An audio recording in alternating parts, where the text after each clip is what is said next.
IVM. Hi, I'm Rohan Joshi, and on my podcast, the show about crypto, I've been having some pretty cool conversations with industry experts about what exactly cryptocurrency is and what makes it so exciting. If you haven't already, please check it out on the IVM Podcasts Network. Now, a quick shout out to my fellow crypto heads. We've got a listener survey going on, which will take not more than 10 minutes of your time to fill out. So please check the link in the description and help me out by filling it up. Don't forget to tune into a show about crypto on the IVM app and wherever you get your podcasts from.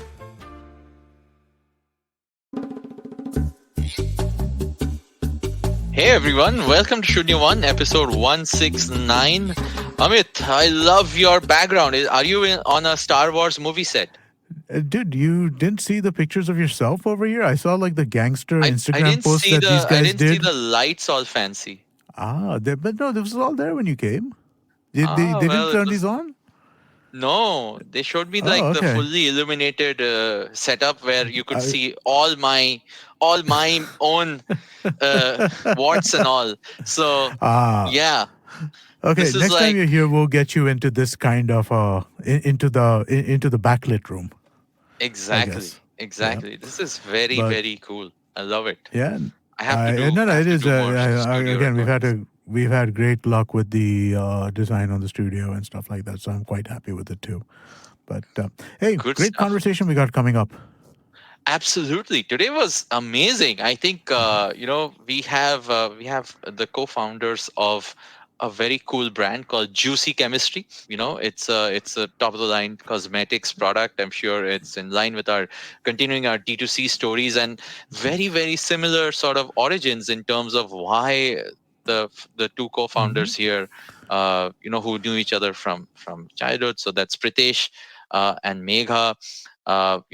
Both of them have the reason why they built this brand. So yes, there's a lot to unpack. It's a very sciencey episode, I think, goes with the name of the brand Yes, itself. There was a lot of scientific discussion there. I got lost for a second in the middle over there. There was a lot of science you guys were talking. Yeah, I think Hey, I was just relearning a lot of my old school chemistry, but yes, this is really great. So we're talking to Pritesh Asher and Megha Asher. So let's go in and speak to them about the story of Juicy Chemistry. Sometimes it feels like all the weight of the world is fallen onto my shoulders, and it usually happens on my downtime while I'm enjoying a nice game of cricket. It's like my family realizes that I'm watching cricket and they just rush to ruin it for me then. My mom will come in ranting about some problem with the neighbors. My wife will come in shouting about how we need to redo our kitchen, plus also some problem with the neighbors. And my daughter will come in angry at me because the color of the new car we bought is not what she had wanted, which is apparently the biggest crime a father can commit. Plus, of course, some problem with the neighbors. If only things could be just the same, even if something were to happen to me. Unless www.hdfclife.com, select, done. Things aren't so bad after all. Live calm. With HDFC Life, click to protect life. The Life Protect option protects your family from financial uncertainty. Visit hdfclife.com to know more and for terms and conditions.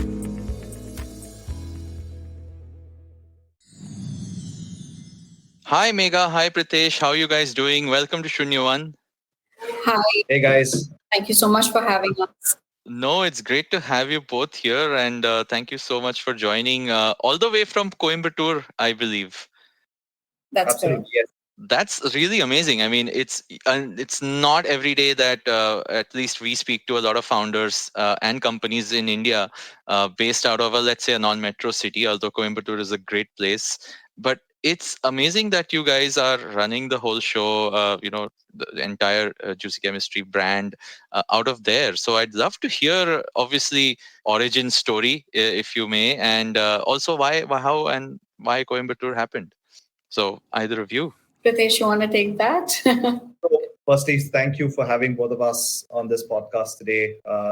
Glad to meet you guys. We are basically a startup based out of Coimbatore, headquartered here in amidst the beautiful setting in Coimbatore.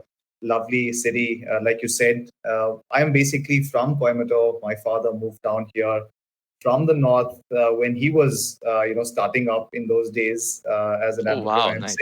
himself. And our family business was into manufacturing of petrochemicals. He moved down here from Kerala because of all the issues that he was facing in terms of, the labor, in terms of law. And I think Coimbatore was the next closest city, Yeah. bordering Kerala. So this was a very easy move for him into Tamil Nadu, which was also very close to Palakkad. And that's how we started off here. Been living here for the last 35 years or so now. But me Wow. and Megha interestingly met in Shunya International Residential School. I was already there from my 8th grade. Megha joined in post her 10th grade. And we met as friends in Shunya International way back in 2000. Nice. That's Wow. how we know each other. We went to Australia together for our studies post our international baccalaureate in 2002. Lived together for about 3-4 years. 2009 we got married. Megha is actually from Mumbai. She's a proper Mumbaiite, but now moved down Many, here. many years Pretty in much a South Coimbatore. Indian. Yeah. Yeah, and it's also awesome that you guys are, I mean, obviously you guys know each other from way, way back. Yeah. Did you guys always know that you would start up something like this? I mean, Pritesh, you were from a family business. Is that what you always wanted to do? And how did probably Juicy Chemistry, the brand, come to be? And including how the name, because that's a very cool name. Megha will tell you the story about the brand name, but I was always inclined towards my family business earlier. Unfortunately, my father wasn't keeping really well, during my college days, and I had to come back to take care of and help the organization at the age of 24, 25 back then. Unfortunately, it was a very unorganized sort of a sector, and in 6 months, it was already a sinking ship with my father not being able to take over the day-to-day responsibilities of the organization. We had a setback in from 2008 to 2012 when wheels sort of stopped moving in motion, and I think we had to take a very difficult call of exiting the business somewhere around in 2010. It took us a couple of years to actually come out of it, but honestly, it was one of the best decisions that Megha helped me take as an entrepreneur, because she was able to look at it from the outsider's perspective, and she said, listen, you're always stressed, you're always not in your rhythm. I think you need to sort of look at this from a third person's perspective and think about your future. What do you want to do in the next 5 years? And I think that question sort of helped us to realize that I think the more amount of money and time and resources we were putting in, it was not actually culminating into anything productive. Right. I think 2012 we took this decision of sort of coming out of the business, out of the family business. But one fine day, actually, I didn't have anything to do. Right, I came out of the business and I was not having anything to do. And Megha was an upcoming entrepreneur in the city. She had her own boutique here. She loves the fashion industry, and she had done that in the past. And she worked with Times of India as well as a journalist. She's actually a criminologist by profession. Oh, wow. And a criminal justice systems advocate. She's written a couple. That She's is a big co-authored a leap, couple of books. but amazing.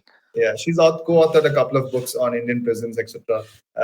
There's a joke that that was the first culprit that she found, and that continues to be so. But that's what the It's a origin. very long case study, Pritesh. Yeah. Maybe I book on it sometime in the future, hopefully. But that's how Megha started entrepreneurial journey in Coimbatore, and we were always looking to do something, itch the entrepreneurial bug always. Our first initial thought was to go back to Australia because we were very comfortable with that location. We had a setup there, but Right. Juicy Chemistry actually happened to us. We didn't happen to Juicy Chemistry actually. Megha can probably narrate that story better. Yeah.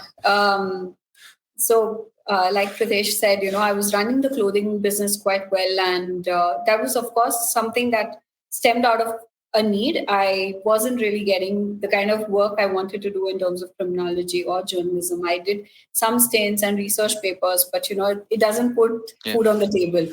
It's all voluntary, and it's just work that you do more as an academic. So there were times where we had to take that difficult decision.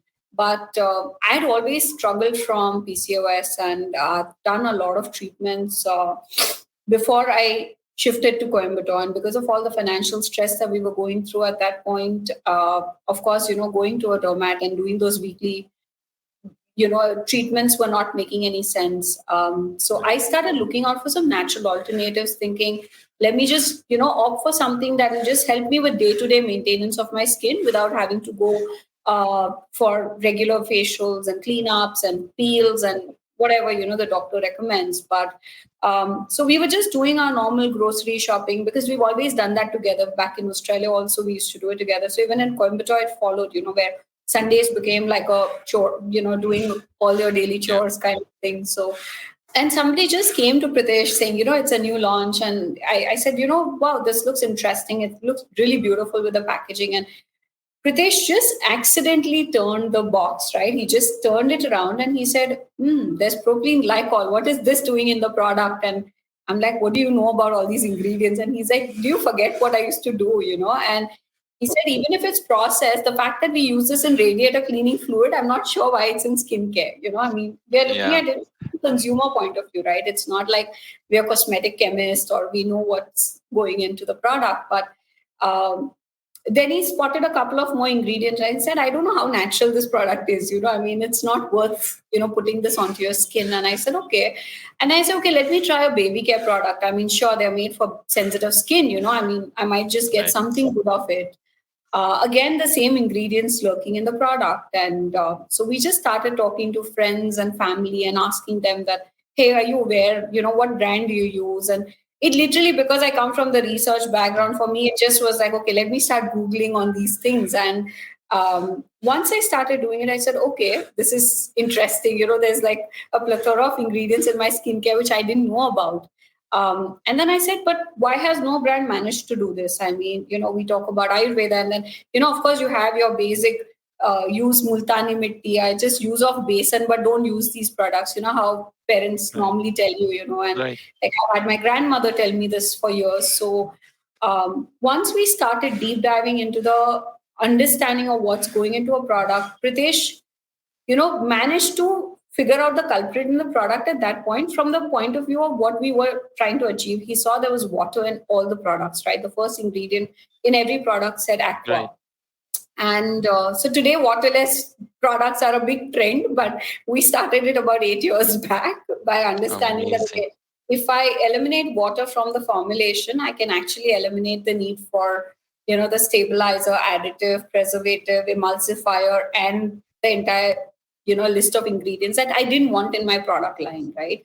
And we've always maintained that there's no wrong or right, but if I wanted to actually promise a customer that I'm giving you a pure organic product, I actually want it to be organic. I don't want it to be a natural product packaged with safer alternatives and then promoted as an organic product. So we literally started off with 5,000 rupees from the other business, and we took it out because we didn't have any money at that point, considering he had to shut down his family business. We started experimenting from our kitchen. We stood at farmers markets almost every weekend. And, it was a novel thing for everybody because nobody had seen products like this. The textures were different. The feel of the product was different. The way they smelled was much different to what you see commercially. And that's how Juicy Chemistry was born. We didn't know how to name it. And it again was an accident, right? Pritesh was making a soap in the kitchen.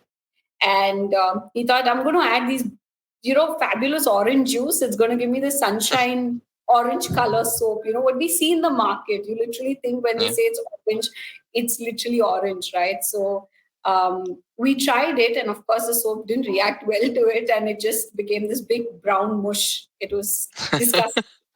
And I walked in and I said, look what happened to the juices. And he's always been very cool with coming up with names, and he just put the two things together and said, what do you think of juicy chemistry? I mean, like, look at the juice, and I mean, there's some chemistry going on over here, Of just course. seeing Of the way it course. was bubbling, and it was just such a mess. So I think the minute he said it, it instantly connected, because you relate to chemistry to a lot more things than just science, right? Like, there's Right. chemistry in love, and there's chemistry in a relationship. So I said, okay, this makes a lot of sense. And Awesome. so we Yeah. spoke about it to family, friends, and everybody said it's a brilliant name. It's not the cliched Ayurvedic name or a cliched herbal name. So go for it. And that's how the name actually got coined. And I think it took us a year before we had our own website, our own anything. But yeah, the first year was the most exciting one, with trying out all these things. So, and and with a lot of legit chemistry from the sound of it, because it's absolutely. not that you guys just took something which was already state of the art, or you didn't build upon what was already there and just rebrand and do cosmetic changes, so to speak. You really went all the way down to the base layer, like remove Yes, water is yeah, I tell this to everybody, I mean, we've done the bartan, we've done the cleaning, we've gone deep dive into understanding every single formulation, and literally come from the ground up. It was not like, okay, I've seen a product in the market, let me just replicate it, go to a white label manufacturer and tell him, correct. just make this for me and I'll buy thousands of them. We didn't go down that route. So the understanding we had with every single formulation and ingredient was quite unique, and that's helped us in the long run. Interesting. Amazing. If I could ask, right? I mean, like, one of the points of commonality I'm seeing, right? I mean, like, with the various D2C brands who we've spoken to in the last couple of weeks, right, is that the first thing that they're identifying, right, is a quality gap, right? Like, that there is this, right? And I think that that's true whether we look at so the few folks we have spoken to, right? We spoke to the Whole Truth Foods, we spoke to Blue Tokai, we spoke to Neiman's, the shoe brand, and, like, in all Soul Store. In all of these cases, it's a quality gap that they were filling, and in your case, it feels like that seems to be a common thing as well, right? That the quality of what's existing in the market at this point in time is substandard compared to what you think can be delivered. How do you balance that with the challenges as you go ahead with scaling, right? Because again, I think that the quality versus scale issue becomes something that is a challenge. And in the cosmetic space, like, you do need to, like, for it to be a big brand, it means you need to get much, much larger, right? So I mean, like, how do you look at these two things and how they play off against each other? I think that's a Was that very even a valid. consideration at the start? Like, given that your manufacturing background would have immediately sort of hit you saying, this can't be mass manufactured, maybe, or maybe you didn't know how at the start. Honestly, when we started off, we didn't know, or actually deep dived into the whole subject at the beginning. At the beginning stage, we were looking to address this problem statement, right? Is it possible to create a personal care product which will be sans, toxins, chemicals, or greenwashing, if I may put it in the larger sense of it, and not terming chemicals in its totality. It's just basically the communication that the brands were giving out through their advertising or their package or their product or the label came off very green and clean. But when I looked at the back of the ingredients, that was not the case. And this was the case product after product after product, right? It was not communicating a clear message to the consumer as to if this product is actually as green as it sounds to be. And since we realized that it's actually not, our problem statement was, if I tell a consumer that I'm giving a product which is so green and clean, is it possible to actually give one to the consumer without having to subtitle it, have it in PS or have it in small notes somewhere that consumer can't read it. For us, that clarity was very important because we were looking to find a product for ourselves, for our family, and Right. our loved ones. So when that didn't happen for us, we saw a clear gap in the market. Now, the quality issue actually came up once I started doing a lot of research on the subject itself. So for us, it was important to go down to the soil where the ingredients were getting manufactured, right?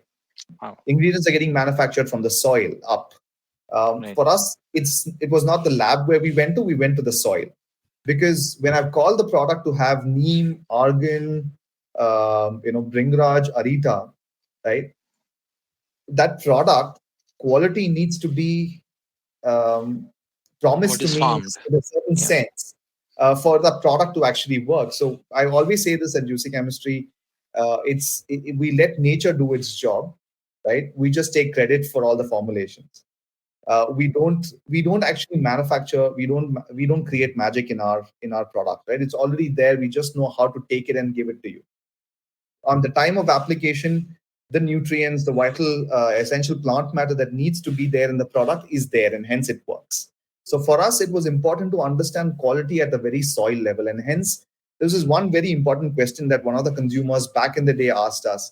Listen, there are so many products there in the market claiming to be natural and organic. How are you very different from that? Right? Although we were doing something differently, we were not able to communicate that very well to the consumer.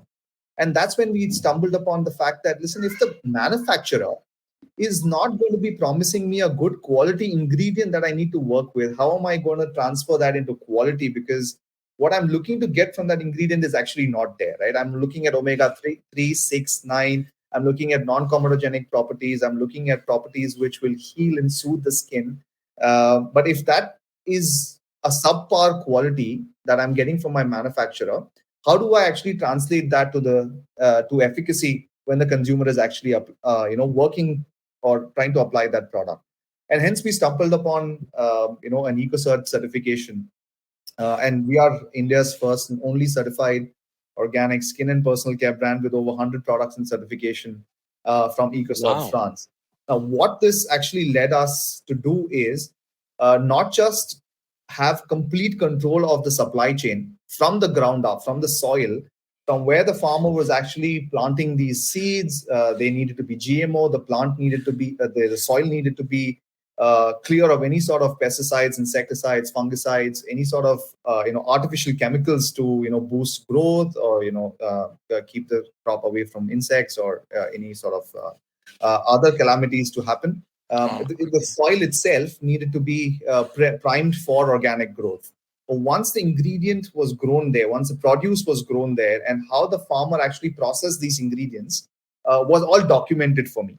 I could go back to the books, and I can go and understand from the batch number or from a transfer certificate that this is where the crop was grown, this is how it was handled, and this is how it reached my manufacturing facility. And I could trace it back to the soil and the processes that were actually taken, steps that were taken to process the ingredient the way we wanted it to be processed. And hence, once we were able to get that produce in its perfectly untouched intervention from the humans, we knew that the produce that was created by the nature had the potency which we wanted to transfer to the consumer. Obviously, we had a lot of checks and checkpoints and tests within house, but that actually led to quality being the prime focus Yeah. for us to impart efficacy. And that's how we looked at our certification, just as a means to an end for us to give a product which was completely a superior quality than anything else that was there in the market. And trust, traceability, and transparency became three pillars of Juicy Chemistry, and that's why we continue to enjoy the kind of patronage we do with our consumers. To answer your question specifically on scalability, I think that is definitely something that we as entrepreneurs always are looking to solve that Yeah. problem, right? But I think what happens is once you achieve a large enough scale, or when economies of scale start to kick in, you will start having a little bit more power in terms of negotiating with your suppliers. You are able to forecast a little better. You're able to understand supply chain for a larger period of time. And I think that really bubbles down to managing costs. For us at Juicy Chemistry, it always has been quality first, and for us the aim is to get organic and natural skincare in its totality to as many consumers as possible. And hence, for us, the price point is also as important. And you will see Right. that our price points, you will see that although we are organic and completely potent in terms of delivery, we've also priced our products to be reachable to as many people as possible to make a difference in their lives. That's the goal Wow. that we are working with. That's actually, I mean, commendable. Let me say first of all, because and I'm sure it all didn't happen on day one. I mean, the journey and the rigor you guys put into it over the years clearly has, shown its outcomes, and its congratulations on on that. But all of these things which you just explained are actually like multiple challenges and problems of everyone. I mean, every manufacturing sort of based brand, right? And you said you've not compromised on anything, at any, even on your supply chain, on your quality, obviously, on your the ethos of the brand. So that being able to not have zero any, even the convenient compromises, as well as meeting, let's say, your price goal for mass market, is really hard. It sounds like there's some magic you guys have stumbled upon. So uh, No, actually, it's not magic. What happens is, I think price is so subjective, right? If some people find it really expensive, some people do find it reasonable. Uh, the biggest struggle that we saw was the knowledge transfer we had to do with consumers, because there was so much of greenwashing already existing in the right. market. When you talk about quality, it's not just about, like we said, it's about understanding that an ingredient can do the job. Like a humble rose water can actually do a lot good, but the market presence of a rose water, we already had a global Mm, favorite in India, right? Like a very big household company that was selling gulab gel all throughout, but nobody bothered to read what the ingredients were. no question. When you Yeah. read the ingredients, that's when you realize the difference in the quality, right? So I'm not saying it's a subpar product, but the fact that you're calling it rose water, but it only has about 5% rose water balance, 95 is all of the other things, then that's the issue that we are seeing. That lag in the market was people didn't know how to read their ingredients. Like if you talk about a almond oil, you see ads, but 70% of that product has mineral oil. It is not almond oil. I mean, I'd be more than happy if the brand had put in front, that mineral oil, almond oil, preservative. I mean, that's what we wanted to do in the market. The kind of Right. transparency and the kind of honesty we wanted to bring. And in fact, I think we were one of the first brands 8 years back to do complete ingredient listing. No other brand was doing it. It of course opened doors to people copying us very quickly, because we listed out every single ingredient we were using. And in our case, most of it was just a blend of oils, a blend of salt and sugar scrubs, which was not heard of in the Indian market. So it opened a lot of room. But that's when we had to go for EcoCert. And believe you me, when Pritesh was making these calls to the suppliers, we had to, most of them dropped off. They said, we are sorry, we don't get that price for our ingredients, so we'll not go for a certification. We had to rebuild the entire supply chain at that point. So I think that's the gap. I feel like if you really want to be a strong, honest brand, it's important to speak your mind and show the ingredients the way they're meant to. I mean, we've done clinical study on our Bulgarian rose water, and it's phenomenal to know that a humble rose water can give you skin brightening by XYZ percentage, right? It's a proper lab testing done on humans, and it shows you these kind of results. So if people start having faith in ingredients and work towards quality ingredients, this is the outcome, is what we at Juicy Chemistry were trying to do and have been doing all these years. Brilliant. There's so much I want to unpack in this, but before we go down this mind-boggling journey a little bit more, let's take a quick break and come back and hear more about this story. Hey everybody, it's been another great week on the IVM Podcast Network. On This Round is on Me, Gauri talks to Jinilia and Ritesh Deshmukh. They share how they gave up non-vegetarian food and started their plant-based meat venture, Imagine Meats. On Cyrus Says, Aisha joins Cyrus for their annual traditional Valentine's Day special. They debate who's the better parent, who's the better driver, who's the better haggler, and a whole lot more. On Hans Vani, catch the story Bhim Tola Ki Chokri. It follows the story of a young city woman who travels to the country to uplift the rural community population.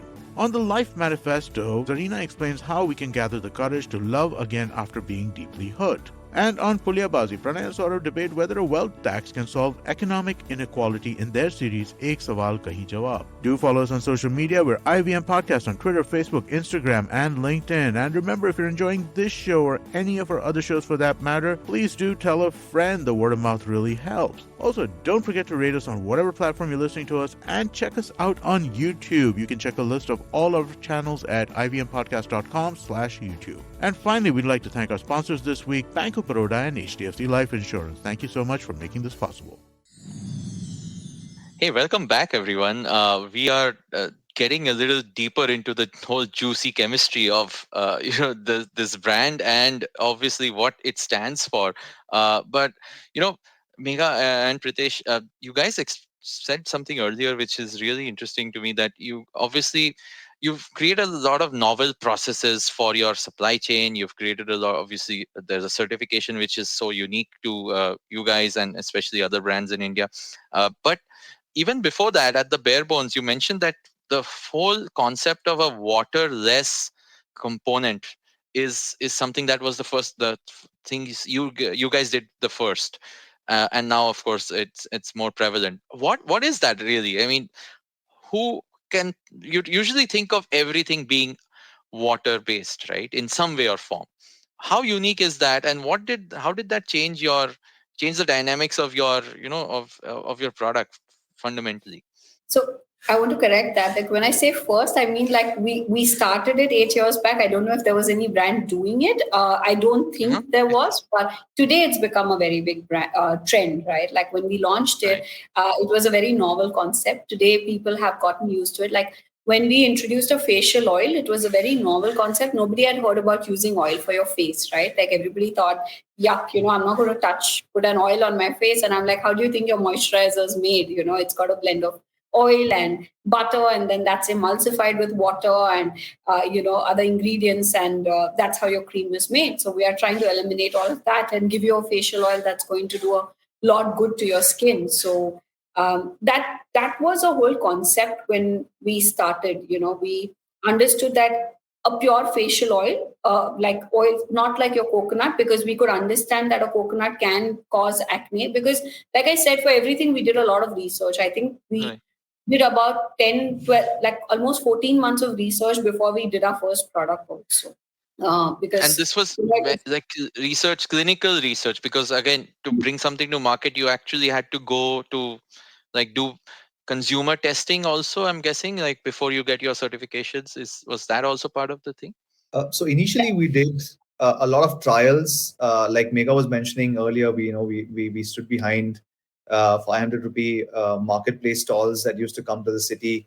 We got a lot of first-hand feedback on the products that we were making. But yes, like you're right, every product needs to go through a very rigorous testing.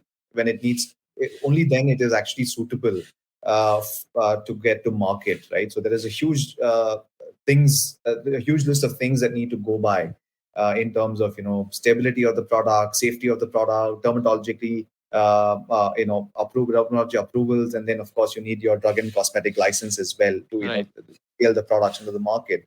So we did all that, but the testing was we'll get to how we started testing the products. Obviously, we were making it from our home kitchen, but we had a long way to go before we could get it out into the market. But we had a nice test batch because like we said, Megha was into clothing and jewelry business earlier. She ran a boutique, so she used to get a lot of customers coming home to speak to her to get the ideas behind the dressing sense, and she used to create those wardrobes for them. So they used to sit and spend a couple of hours with her to get their wardrobe remade or for some occasion or anything like that. So when we were actually creating these products, we used to give them samples to test it out initially. Nice. So we had a very good cohort that we could test our batches on, and I think that gave us a lot of confidence because we were actually correcting our products before we could get it out into the market. We got a lot of feedback. We understood that there are some pain points. Although the product is great, but then the usability is an issue, or maybe sensorily it could be a little different. So we were picking up on these very fine touch points, and that obviously kept increasing our confidence in terms of go to market. And once we had that product market fit, that's when we decided to get into the larger production manufacturing processes, etc. All the testing and everything. So today, all the products are dermatologically tested for safety and irritation. They go through proper stability testing, because the products only have a 6-month shelf life. They don't have a long shelf life like 2 or 3 I years. was going to ask about that. Yeah. They go through stringent preservative challenge test every product of ours. We have labs, of course, in-house as well right now, because that's a requirement with the licenses as well. So every product goes through that process. Same with the ingredients. So for us, that's why it's like Pritesh said, for us, scaling happens, but we have to be really smart with the way we tackle it, because a lot of ingredients, like, we believe in sourcing from the source. We don't, like, a tea tree doesn't grow in India. So if I have to sell a tea tree oil, or I have to use a product that's made with tea tree, I'm going to get it from Australia. So for me, that process needs to be well planned. We have to plan our consignments, we have to plan our containers. We cannot just go like, okay, I'm going to airlift tea tree oil and it's going to fit into my margins. It won't work like that. So the idea has been very clear. Like I said, the nutrient profile of the ingredient, it'll only be intact when it grows in its natural habitat. If you're going to change that surrounding, you're going to try to fix it or buy it through a middleman. We don't know the adulteration process. And so these kind of ingredients, especially when they're going on your skin, it's very important that you know that the sourcing is done right. So that all plays a very important role in the way the scaling process is planned at Juicy. And that's why for us, it was never like we could explode into the market and just, spend money on it and just market it.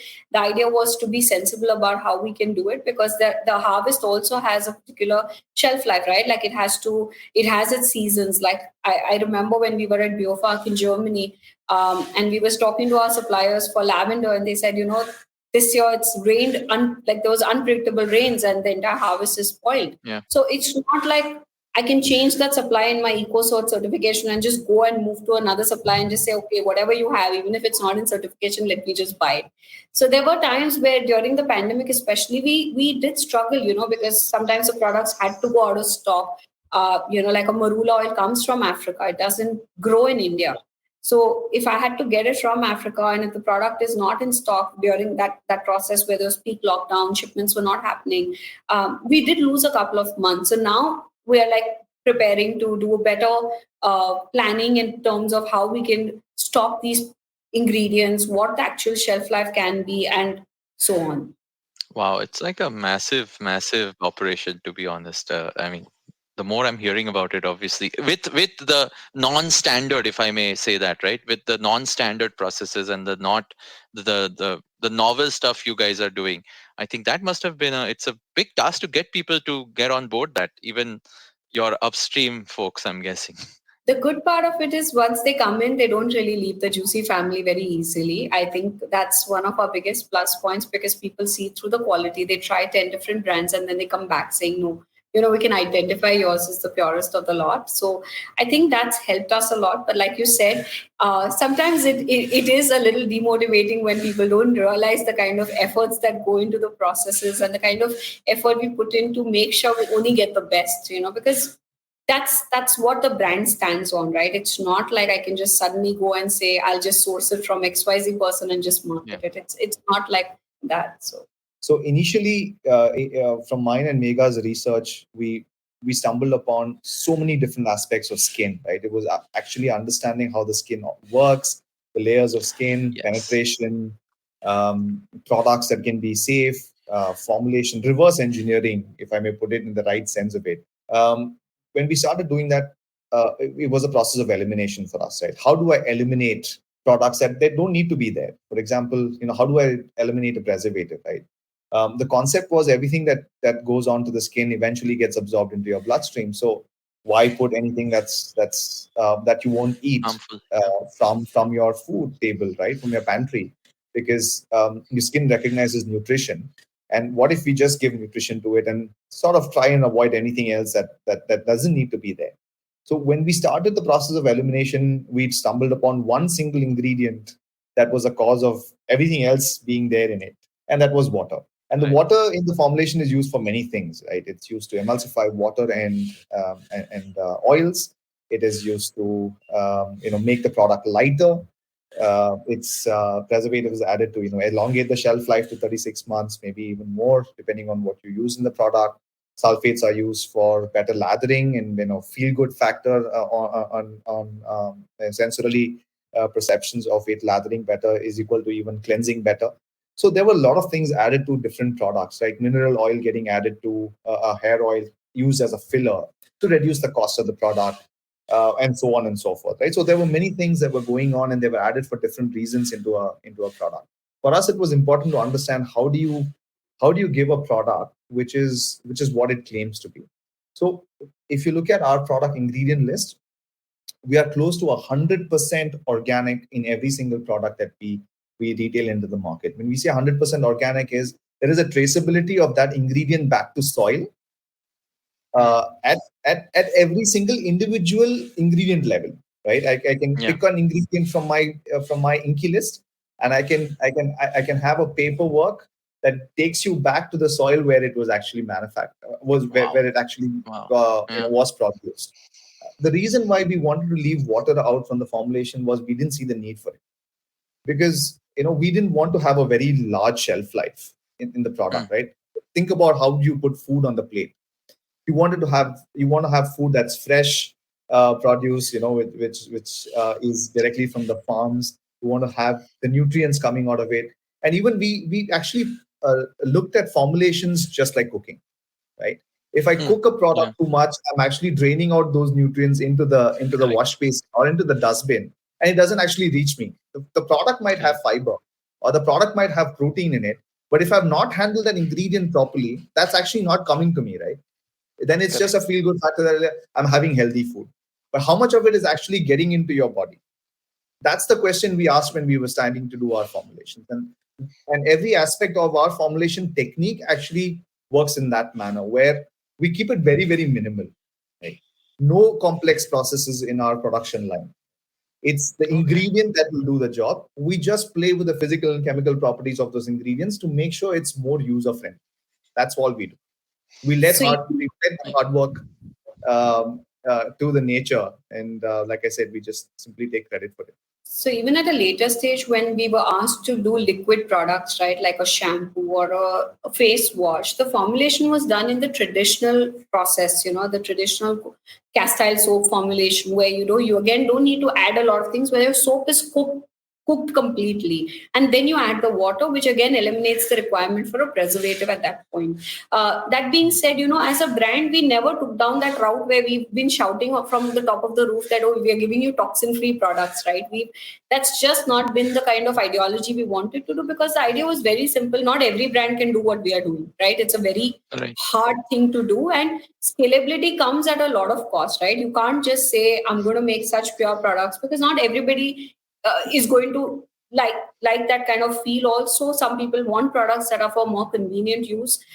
So the idea was very simple, that this is what we are doing. We are not telling you that XYZ product is bad in the market, but this is what we believe in, and this is what the ethos at Juicy Chemistry are all about. Like today, with the market being stormed with actives, right? Like you hear about vitamin C and niacinamide and hyaluronic acid and more so. I don't know, you would have heard about skincare much, but that's the trend right now, right? Everybody wants to try retinol and actives, like acids for their face, right? So you don't have to really go to a doctor. But like in my days, I had to go to a doctor to do a glycolic peel or a alpha hydroxy peel. But today, you get products that let you do it from the comfort of your home.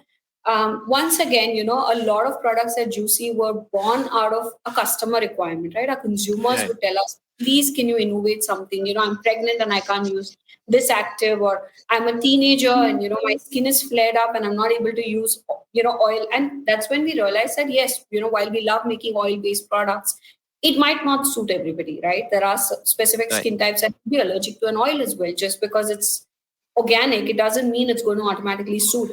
So even when we were talking about actives, today what you see is, again, the formulations will be identical. It'll be a white label, will be very similar to what's already existing in the market. Since the last 3 years, we were actually working on a research project with scientists in Australia, where, there are ingredients in their native habitat. Like, for example, a cacao plum. When we brought that 7 years back to India, nobody had heard about it. Today, if you'll type a cacao plum, you'll see it's all the rage in skincare in India also, right? Like you have your larger brands also using it. But cacao plum has been identified as nature's highest source of vitamin C. It's got more than 50 times the vitamin C of an orange. So through a process called cellular extraction, we managed to extract the ascorbic acid from cacao plum in a solvent mixture, like a matrix of glycerine and water. So our vitamin C is primarily just 99.5% cacao plum cellular extract. It's ascorbic acid in its purest form, because a vitamin C molecule, whether you create in a lab or whether you source it in this format, is nature, yeah. It's the same, right? But for us, the goal remained to continue innovating with nature and how we can bring about a piece of nature into our formulation. And the minute we saw the results of this particular ingredient, on everybody's skin, and because it's a water-based product, it does need a preservative. It needs to be stable. It needs to be preserved well. We went ahead and did that right, to make sure that the formulation is perfect for a consumer. It brought us to a point like, okay, we innovate with nature. We try to bring about a change in what we as a brand are doing, where unnecessary ingredients are never added to a product, but also give a consumer the benefit of enjoying the latest technology, latest science that's possible. Again, this kind of a vitamin C is probably present with one or two companies in the entire world, right? We being one in India, we're the only ones doing it, right? You might not find a dupe for it in the market like we do with all the higher end products. So with each of these, we did target solution. Like a pineapple has bromelain, which is a fantastic exfoliating acid. So we extracted that out of pineapple, and that's the serum that we created. So with Juicy, science has always been hand in hand. It's not been like, because it's organic, it's going to be kitchen made, it's just going to be a mixture of ingredients. The idea is bringing in scientific processes as opposed to going and creating an ingredient in a lab. There's a huge misconception in the industry that only if an ingredient is cooked in a lab, it's science. But there's a big process behind manufacturing of organic products or reverse engineering a formulation to eliminate and make it market ready for that period. So for us, it might not be possible that we can set up automated machinery and have thousands of products being churned out in a particular amount of time. For us, it would mean we need more manpower. It'll mean more employment. For us, the human intervention will be required at every stage. So because of the way it's handled, yeah. Exactly. So while there's science to what we do in the processes, the final outcome is very much, just distilled nature in a box. That's awesome. Simple philosophy. Yeah. No, I mean nature. I mean, like I think you said earlier, Pritesh, also nature. You are taking credit for what nature does great. It's we are the ones who wanted to always modify nature to suit what's better for us. So yeah, you've taken that all the way back. That's amazing.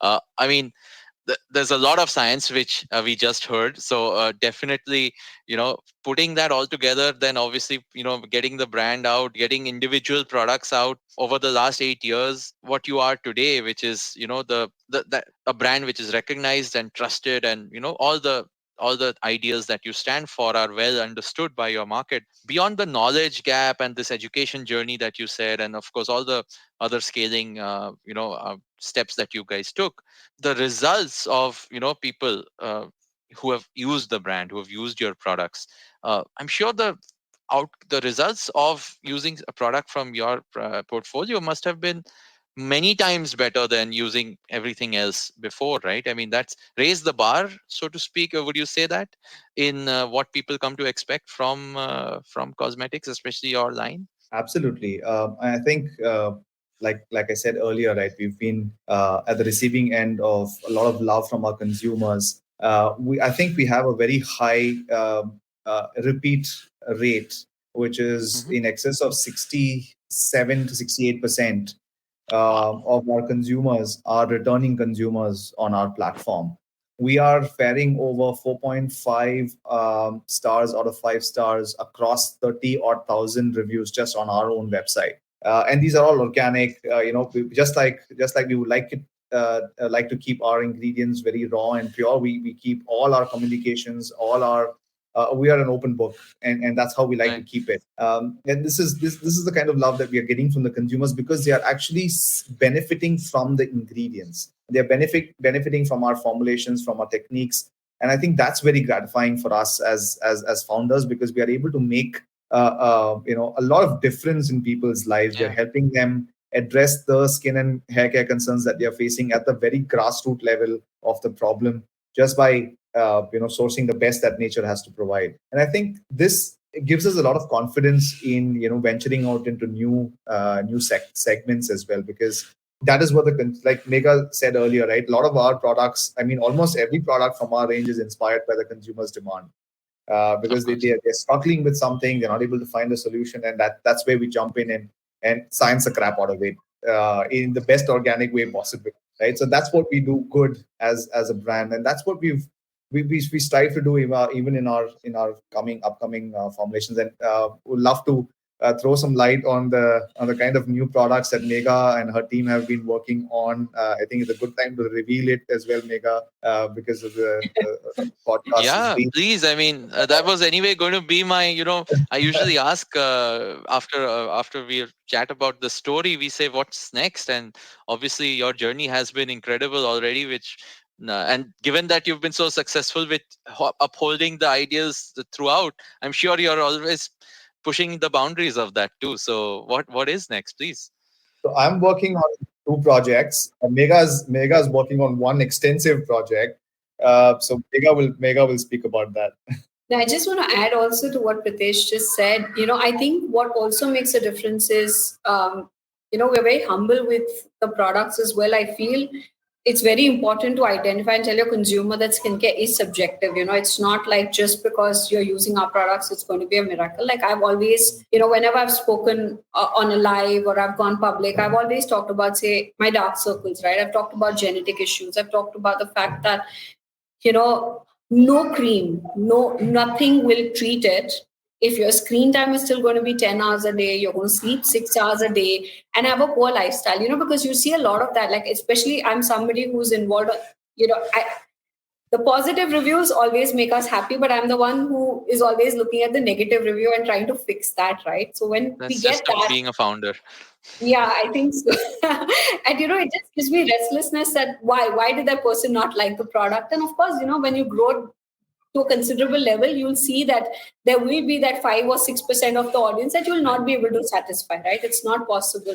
But the biggest problem that I've seen is this unrealistic expectations from your products, right? Even if it's nutrition, whether it's your health food segment, any of that, right? It's unrealistic expectations from products, because you'll have to make some lifestyle changes for it to work. And as a brand, that's what we've tried to do. We've tried to give it a very holistic approach where we try to tell our consumers that, what really can you expect of it? You cannot tell me that I've used something for a month and it didn't work, because go back into thinking how old that problem was. So I think that has set up again as a differentiator, because most brands will, because they are using a lot of additives and support from, chemical-based ingredients. The idea is, you will get 12 weeks, you'll get this result, or 8 weeks, you'll get this result. But that number can never be stable. It's like going to a gym for a day and expecting that you're going to lose weight, right? Like even after a month or 6 months, if you stop gymming, you're going to put on that weight back, right? So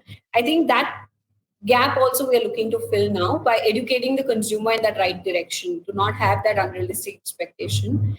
And we are launching India's first certified organic color cosmetics. It's going to be called Color Chemistry. So it's going to be a range of organic makeup. And basically, for literally people like me who are dummies with makeup, who don't understand color, who don't understand how to use makeup. And there's just a ton of content online which I don't probably relate to or understand. So how to create, very simple day-to-day looks and, just feel good with what you apply without doing any collateral damage to your skin. That's the whole idea with the color chemistry line we are working on. So it's going to be an extensive. Congratulations. We look forward to that. Thank you. Sounds like a whole new business, by the way. From we're going back to the table and doing this all over again. Exactly. I mean, it's just consumers asking us, they're like, since we trust your product, can you do something on the, of course, this is not something we'll be able to manufacture on our own, because I think makeup requires a lot more, and better understanding of skin tone. And so we've got makeup consultants, and we're going to be manufacturing it in Europe. We're not going to be manufacturing it in India, because, of course, the certifications are extremely important internationally. We don't see that much in India. So, and we wanted to, again, keep it in line with our current ethos and not shift from that. So. Wow, that's amazing. I mean, I obviously ask also, like, about the existing brand, and it's whether you guys are going out of the country, whether you're going out of other regions. Again, given the scaling nuances that you have to handle, right? And I think Amit, you had a earlier question around distribution and everything as So well. so I mean, like, that was some part of it, right? I mean, like, what are you thinking internationally? I see that you have website, and I see that you are doing marketplaces as well. But are you looking at retail as a real kind of thing as you go forward? What are your long-term plans when it comes to kind of getting stuff out more? So currently, predominantly, Juicy Chemistry is a D2C focused brand. We've built online first, but we had aspirations to go offline a couple of years back. That's when the pandemic hit, and then we sort of had to, move away from that thought process and focus on our energies online. But I think now things are getting back to normalcy as well, right? And look, I always believe that there is a huge market that's offline, and I think our penetration online is very small yet. Although pandemic has accelerated that fact, but we are still predominantly offline shoppers in terms of totality of consumers that are shopping offline. And Juicy Chemistry's product line also is a very touch and feel sort of a factor as well, right? You want sensory perceptions, olfactory, and that sort of helps you also make those critical decisions on what you want to purchase. You also want to talk to a consultant and see, listen, I have this problem. This is what I've been using here, but I've not been getting solutions to it. Can I speak to somebody and get my problems addressed? Right? We saw this. We actually launched a live one-on-one session on our website as well, with a consultation with a skincare expert and a nutritionist, where you'll be able to get answers to your questions. And we saw the conversion rates on that are far, far superior than consumers, coming to your website and not understanding what to buy, and then it's randomly buying something and not getting satisfied with the product, right? So this was a phenomenal, touch point for us to understand that if we have an offline store, will people be able to understand what they're actually willing to buy? Because we are not a feel-good factor, right? We are not just a dry skin hai to cream laga lena to theek ho jayega, right? So dry skin will go away. We are not coming from that school of thought. We are actually more focused and a very niche problem solution approach in terms of our skincare line. And hence, Juicy Chemistry is actually coming up with its second offline store, which is apart from Coimbatore. We are coming out with our first EBO, which is going to be in Chennai. We will launch Chennai in about 1 month from now. And of course, replicate that offline store model in major cities where we know that our conversions are better, our consumers are wanting us there, and hence offline is definitely a big part of our growth story that will happen in the next 2 to 3 years from now as well. We are also looking at store in stores. We are looking at kiosks in different malls, pop-ups as well. And we also see a huge opportunity internationally as well. We already have distributors present in about 6 countries now: Australia, Nepal, South Africa, France. Yes, we already. Yeah. And we are 6 launching. is a start, but I mean, like, you got to start somewhere. So I mean, like, yes, that's it's significant, to be honest. It's again, the journey has. I'm sure it's never been an easy journey, right? 8 years is a long, for an internet brand of today. It's actually a long time. But you guys, hearing the depth of work that you had to do, I'm sure even that's not enough. And obviously, there's so much more. I think with today's D2C environment is completely different than when we started off. I think the word D2C didn't exist at that time. I think founders as a title was not very fancy at that point. I don't think we heard about it too much. Funding was very rare phenomena that used to happen. And I think for us, it happened to us, right? We are not from the startup culture as such, very traditional in terms of a family business approach. But then, in 2018, 2019, things started to change very, very drastically, right? And for us, I remember, our seed round that happened. We were still thinking like, should we go this route or, funding? Can we just, keep it bootstrapped? There were so many questions around funding even at that point in time. Yeah. But today, in the last 2-3 years, I think things have changed drastically. And I think India has truly arrived in the startup space. I think it's phenomenal to see what's happening. Yes. No, it most definitely has. Pritesh, Megha, I mean, thank you so much for sharing this story. It was incredible, what's brought you this far, and of course there's so much more to go. I can only imagine. As a closing note, do you want to do like a shout out to how people listening to this show can reach you, where to talk to you? I'm guessing it's all on your website, given how transparent a company you obviously say you are. So but yes, if you want to share your LinkedIn or Twitter or anything else, where's the best place to reach you, either of you? Sure. LinkedIn is the best place for us to reach both of us. Please do give us a hi on our LinkedIn. Pritesh, Megha is on her Juicy Chemistry handle as well. Please follow us on Juicy Chemistry handle on Instagram. You will probably be able to chat with Megha directly because she clears out all her DMs before she goes to sleep. That's her everyday. Okay. So you're like the first customer support person. Absolutely. It was the most difficult task for me to pass it on to somebody. I mean, there was a time where, my fingers would swell up, but I would just keep typing. And then Pritesh will be like, okay, you need to. I said, I don't trust anybody. What if they mess it up? And what if they don't talk properly to a customer?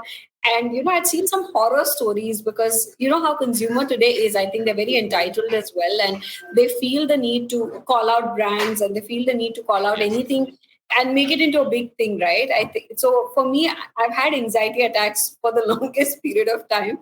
So even today, before I go to bed, I'm checking if the customer support has replied properly. I keep holding training every week, every 20 days, go like, listen, we need to talk like this. And, sorry is not going to hurt us. And, so I think, because the customer is going to make you or break you, so it's very important to treat them with that kind of respect.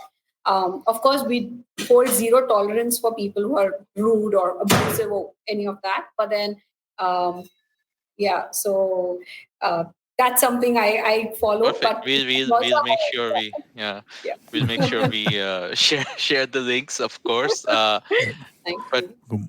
Awesome. Also, just everybody, if you enjoyed this conversation that we had with Pritesh and Megha, you can tell a friend that they would enjoy this as well, right? I mean, I think that would be helpful to them. It'll make you look smart because you heard a smart conversation which you're passing on to people too. And also just a rating and review wherever you're listening to us, we'd appreciate that. Thanks. Yes, thanks absolutely. A lot, guys. It's been a fun session with you guys today. It was great to relive the journey today with you guys. Thank you for making this happen. No, thank you both. Thank you, Pritesh. Thank you, Megha, for sharing the journey, and of course, more power to you guys for doing what you do. It's hard, it's tough, but it's of course the results are amazing, and I'm sure you will get more consumer love given that you continue to do what you're doing. So thank you so much for being here and sharing your journey. Thanks, guys. Thank you so much. Take care. Thank you. Awesome.